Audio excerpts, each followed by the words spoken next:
Am ძალიან დიდ ბრძოლაში ბუნებრივია მე არ მაქვს ეს რაღაცა მცდელობა რომ რაღაცა კაცების როლი დავაკნინო ამ ბრძოლაში იმის გათვალისწინებითაც რომ ნაწამები საერთოდ მსხვერპლის სახით ძალიან ბევრი კაცი ყავს ამ საპროტესტო პროცესს თუმცა ხალების როლს კიდევ უფრო იმიტომაც გამოვარჩევ რომ ჩვენ ქვეყანაში ჩვენს ისტორიული გამოცდილებით და ახლო წარსულშიც ძალიან კარგად გვაქვს ყველას გაცნობიერებული რომ აქტივისტი ხალი, მებრძოლი ხალი ყოველთვის გაიგივებული იყო რაღაც ტიპის, არ ვიცი, შეშლილობასთან პირდაპირ შეგვიძლია ვთქვა და არ იქნება ეს გადაჭარბებული და კონკრეტული მაგალითებიც კი არ არის საჭირო რომ ყველა ხვდება რას გულისხმობ, ხო? რაღაცნაირად თითქოს ეს მებრძოლი ხალი იმ წუთასვე საზოგადოების მიერ რაღაცნაირად ყოველთვის რაღაცა სტიგმატიზირება ხდებოდა, მაგრამ მე მაინც მგონია რომ თანამედროვე ბრძოლაში ხალმა ამას აღარ დაუტოვა ადგილი, იმიტომ რომ აი მაგალითად წარმოვიდგინოთ ესეთი დღეები, როდესაც ყოველ ღამე ათასობით ადამიანი თბილისში, რუსთაველზე ელოდება ერთი გოგოს ხმას, რომელიც კონკრეტულ დროს ყოველ საღამოს საზოგადოებრივ მაუწყებლის მარშიდან მოდის და მართლა მოაქვს ეს ცეცხლი და ეს მოლოდინი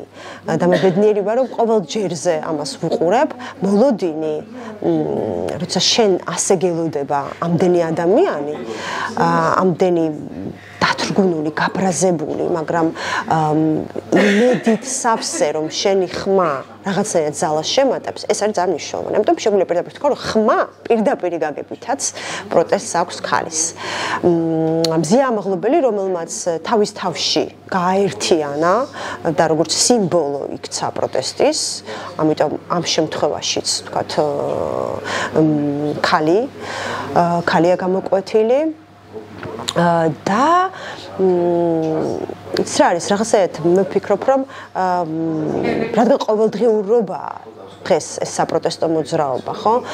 აი ეს არის დეტალები, რომელიც ამ აქციებზე და გუშინაც მაგალითად ზუგდიდშიც იგივეს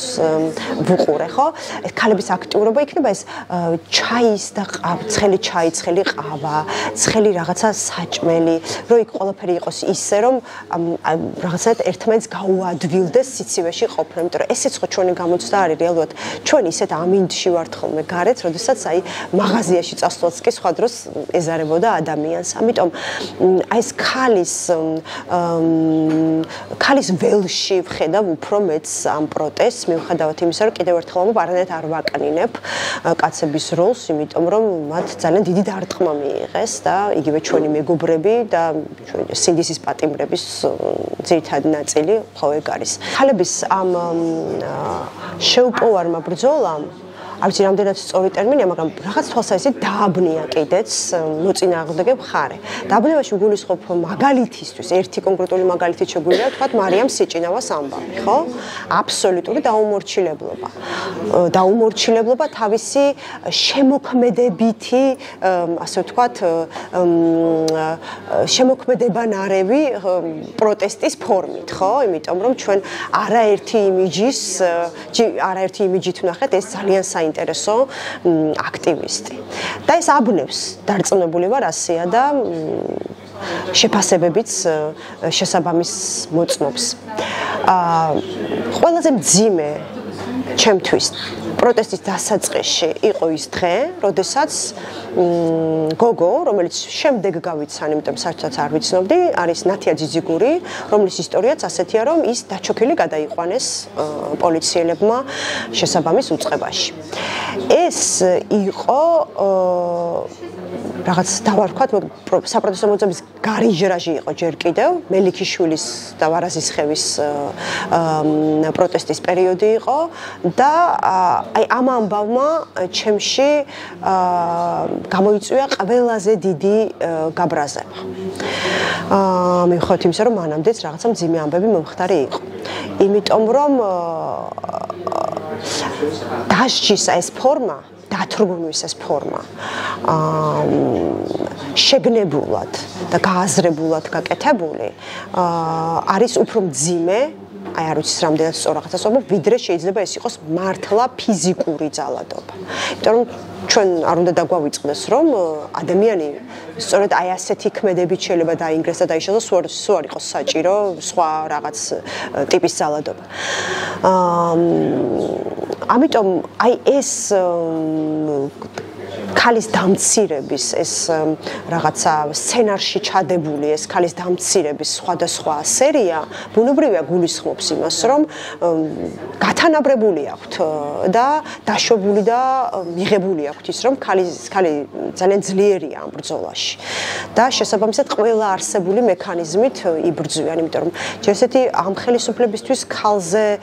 ძალადობა ჩემთვის იწყება საძინებლებში მიყურადებით ხო მთელი კასკადი ვიცით და მთელი სერიები ვიცით ამ პირადი ცხოვრების ამსახველი კადრების თვალსაზრისით და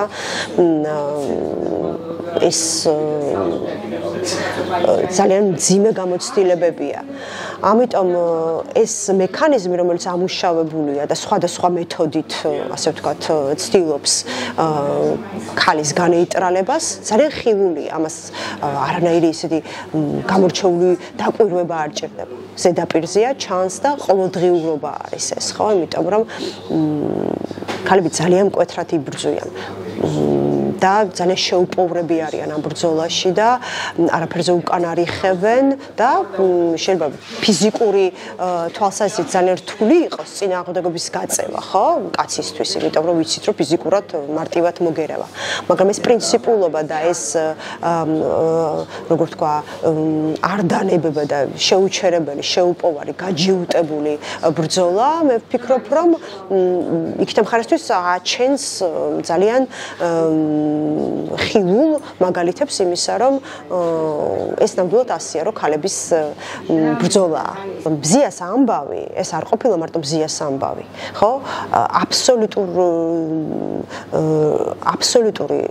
მოცვა ტერორით იყო საზოგადოებაზე გადანაწილებული და გათვლაც სწორი იყო იმიტომ რომ ყველა დაითრგუნა ერთია რომ გაძლიერებს ასეთი ძლიერი ქალის ყურება მაგრამ მეორე მხრივ შიში რომელშიც ჩვენ ვიყავით იმიტომ რომ როგორ დამთავრდებოდა ისტორია არ ვიცოდით რა თქმა უნდა ასეთი ზემოქმედების არის ჩვენთვის ყველასთვის მზიამაღლობელი იქცა სიმბოლოდ რომელიც ძალიან მრავალშრიანია იმავდროულად და ეს თვითონ იმიჯიც კი ქალი წიგნით ხელში შინაარსი ამბის სიმტკიცე სიჯიუტე ვიტყოდი და პრინციპულობა ჩვენთვის ყველასთვის იქცა ერთის მხრივ რაღაცნაირად გამაძლიერებელ ძალიან დიდ ფაქტორად და მეორეს მხრივ უდიდეს გამოწვევად და ტკივილად ბუნებრივია ისტორია იმდენად ხშირად არის მოყოლილი რომ ცხადია ამის შეხსენებას მე არ დავიწყებ ემოციურადაც ყველასთვის იდენტური იყო ეს ძალიან მძიმე გამოცდილება არ არსებობს სხვა საფიქრალი ვიდრე არის ის რომ მზიამაღლობელი უნდა იყოს თავისუფალი და რაღაცნაირად ჩვენთვის ეს არის ყოველდღიურობა. რა თქმა უნდა, ორ ნაწილად იყოფა, ეს არის შიმშილობა და შიმშილობის შემდეგ პერიოდი. შიმშილობა იყო ის, რაც ჩვენ ყველას ყოველდღიურ საფიქრალად თავარი საფიქრალი იყო ეს ჩვენი ყველასი და ამ შიმშილობის შემდეგ უკვე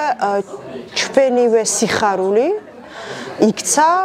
ასევე გაკვირვების მიზეზად, რომ ხო, ერთის მხრივ, რა თქმა უნდა, ჩვენ ეს ყველას ძალიან გვინდოდა, ჩვენ გვჭირდება მზიამაღლობელი ცოცხალი,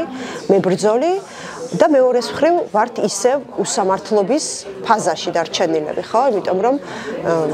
ადამიანს ბევრი წლით ციხეში ყოფნა ემუქრება. ეს არის რეალურად საზოგადოების გამოცდაც, მე ასე ვიტყოდი. და ძალიან ბევრი მნიშვნელოვანი გარდამტეხი ამბის ცენტრი. ჩვენთვის ეს ორთვიანი პროცესი გადის ამ კონკრეტული ერთი ადამიანის ბიოგრაფიაზე და ბიოგრაფიაზე, რომელიც რეჟიმმა შეცვალა. ეს არის და ეს. მე ვარ ის ადამიანი, რომელიც პირველივე დღიდან ნედგაზეთის და ბათუმელების მკითხველი ვარ, გულშემატკივარი ვარ, მონაწილეობდი მათ პროექტებში და ეს არის ის გამოცდილება ჩემთვის, როდესაც 100%-ით ენდობი ამ რაღაცა ბუნდოვან და fake news-ის სამყაროში 100%-იანი ნდობა მქონდა და მაქვს ამ გამოცემების შესაბამისად ჩემთვის ეს ისტორია არის კიდევ უფრო დიდი, იმიტომ რომ მე ვფიქრობ, რომ საქართველოში